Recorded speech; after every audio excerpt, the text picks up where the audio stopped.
Cryptocurrency mining is the process in which transactions between users are verified and added to the blockchain. The blockchain is a public ledger that holds the records of every transaction. When a user wants to send a payment, or in some cases an item or service to another user, it requires solving a complex equation. These equations are then solved by various computer hardware known as miners. At least this is one purpose and form of mining.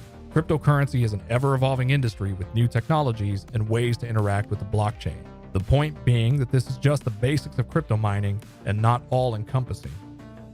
A coin that can be mined is known as a proof-of-work coin. This is a term used in opposition of proof of stake, where transactions are validated by stakeholders. Stakeholders are people who own a certain amount of the currency and lock it in a wallet to validate transactions. While proof of stake is becoming more viable thanks to advances in technology, it is generally considered more vulnerable to what is known as a 51% attack. A 51% attack can be executed when a validator owns more than 50% of the total volume of the coin. This doesn't mean, however, that proof-of-work coins or mining isn't vulnerable as well. A mineable coin can suffer a 51% attack if someone controls more than 50% of the hash power. The hash power, better known as hash rate, is the measurement of the mining hardware's ability to complete equations. More exciting than that is that it is also the measurement of how much money a miner can potentially earn. The two most important metrics for mining are hash power and power consumption measured in watts. Mining hardware requires power, and power costs money. Depending on the miner's choice, this cost can be upfront in the case of solar or recurring in the case of buying from their power company. Either way, the goal is to keep your watts low and your hash rate high. Before investing into mining, you want to calculate both of these metrics. This brings us to mining hardware. There are currently 4 types of mining hardware: ASICs, GPU, CPU, and more recently, FPGA. ASICs stands for Application-Specific Integrated Circuit. ASICs are developed for a specific algorithm. Think of the algorithm as the language used to communicate between the miner and the blockchain. The most popular cryptocurrency mined with ASICs is Bitcoin. ASICs are typically the most efficient use of power versus hash rate. However, ASICs present unique challenges for miners as follows. ASICs will only mine one algorithm, meaning if the particular algorithm changes, the hardware becomes useless. Additionally, ASICs have no resale value, meaning when upgrading hardware in most cases, the miner will not be able to recoup any cost of the hardware. Finally, ASICs are primarily manufactured by one supplier. This presents a unique problem for both miners and the coins. For miners, availability comes after the supplier has filled their own farms, and for the coins presents a possible vulnerability in the form of the aforementioned 51% attack. GPU stands for Graphics Processing Unit. GPUs have multiple uses outside of mining and include content creation, artificial intelligence, and of course, gaming. As such, GPUs have multiple manufacturers and larger availability to the public.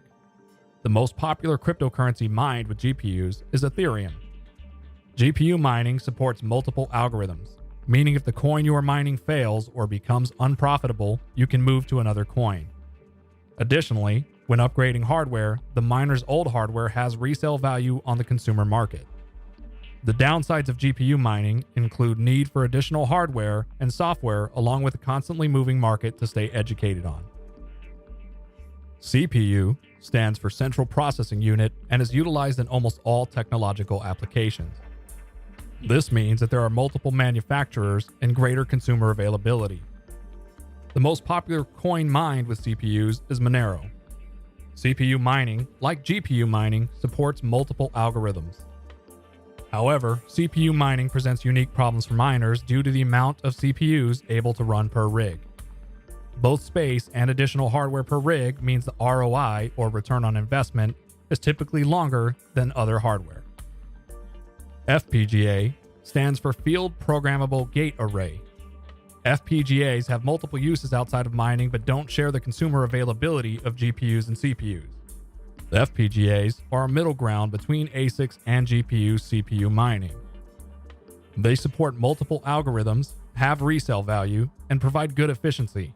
However, the barrier to entry is going to be the miner's knowledge of computers in general, That, along with the availability, deters a majority of miners.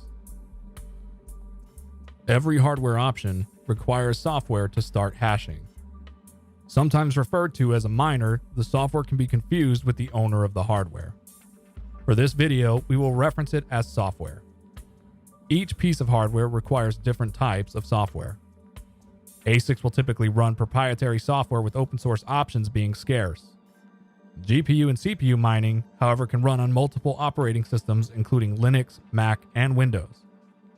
Most miners choose to use specially designed operating systems for mining including EthOS, HiveOS, and Simple Mining. When starting out, hobby miners will use Windows with easily obtainable software downloaded from places like GitHub. For more details on the specifics of how to mine, check the description. Mining requires a lot of hardware to complete the work sent from the blockchain. This brings us to pools. Another piece of software run by various miners to combine the hash power of multiple miners into one.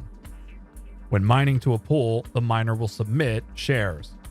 Shares are a portion of the work completed compared to the rest of the miners on the pool. The pool's goal is to find a block before another miner. Once found, the amount of crypto earned will be divided among the miners participating based on their shares. The upside of pool mining is more regular and predictable revenue, with the downside being not earning the entire block reward. A block reward is the amount of a particular coin paid out to miners for solving a block. For example, a block in Bitcoin is 1 megabyte's worth of Bitcoin transactions. The block reward is determined by the network and changes in events known as halvings. When the block halves, the reward is reduced, typically in half. This means miners must take into account changes in reward versus price of the coin itself. Once the miner has found a block or received a payout from the pool in the currency they are mining, they must exchange it for dirty fiat to cover operational costs. The primary cost of mining is power. So typically, miners will pull enough out to pay their power bill. To facilitate these transactions, miners use various exchanges depending on the region. An exchange is simply another piece of software utilized to convert cryptocurrencies between each other and fiat. Examples could be Coinbase, Crypto.com, and Binance. Thanks for watching. If you found the content helpful, consider leaving a like and subscribe below.